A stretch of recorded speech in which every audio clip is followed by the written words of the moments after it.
با یه سلام پروپیمون میریم سراغ برنامه امشب. آقا بنده موشکاف دیشب گفتم تو جریان قطعنامه‌های اخیر 3 سیلی اساسی به بناگوش آخوندا خورد. اما از دیشب تا امشب فهمیدم که بابا کم گفتم. تا همین جای کار دل و روده نظام ولایت رو به هم پیچونده و ناله بازاری تو نظام رو انداخته که بیا و تماشا کن. سایت حکومتی رجا نیوز. چه طنزی از این بزرگتر که با وجود همه امتیازات اعطایی مسئولان دولت 11 منتظر تغییر نگرش جهان نشسته بودند با 2 قطعنامه ضد ایرانی روبرو شدند. بله، دلواپسان نظام که ظاهرا از مدتها قبل منتظر یه چنین فرصتی بودن شروع کردن به قرقر و قدقد، یعنی دست جمعی به ریش شیخ پری خندیدن و اسم دیپلماسی اعتدالیشو گذاشتن دیپلماسی فاجعه و از شکست دیپلماسی لبخند نالیدن.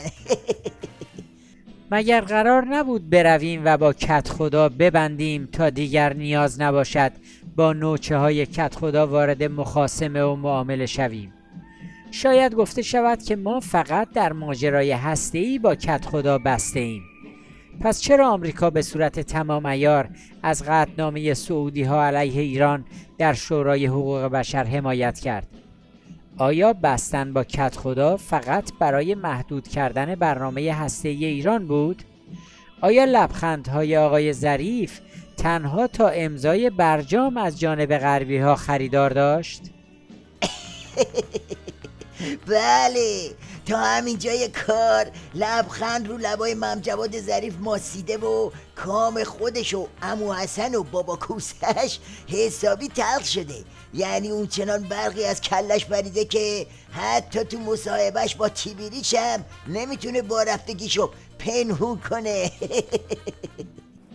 2 قطعنامه‌ای که روز گذشته مجمع عمومی کمیته 3 مجمع عمومی ملل متحد در حوزه حقوق بشر تصویب کرد شاید یکی از طنزهای تلخ روزگار باشد که کشورهایی که نه از قانون اساسی خبری دارند و نه از انتخابات، در مورد انتخابات آزاد در سوریه صحبت می کنند، کسانی که داعش رو پرورده‌اند نسبت به کسانی که با داعش مبارزه می کنند خورده می گیرند و متاسفانه به دلیل برخی ملاحظات رأی هم می آورند.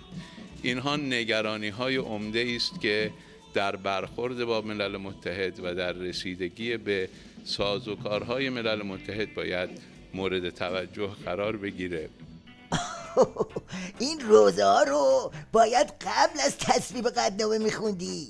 اون زمان که تو راهروهای سازمان ملل دنبال دیپلماسی اتفاقی بودی باید احتمال پوش در اومدن دست حریف رو هم بررسی میکردی.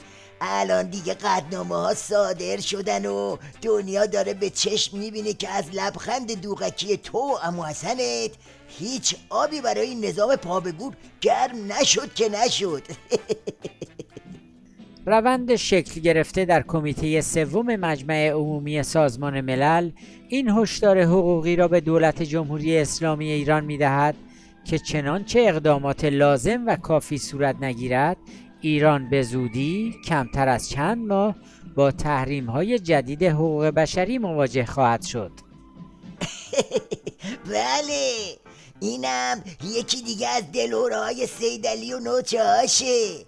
آخه این بزبیاری که فقط مال باند کوسه نیست، این 3 کف گرگی تو صورت ولی فقیه هم هست.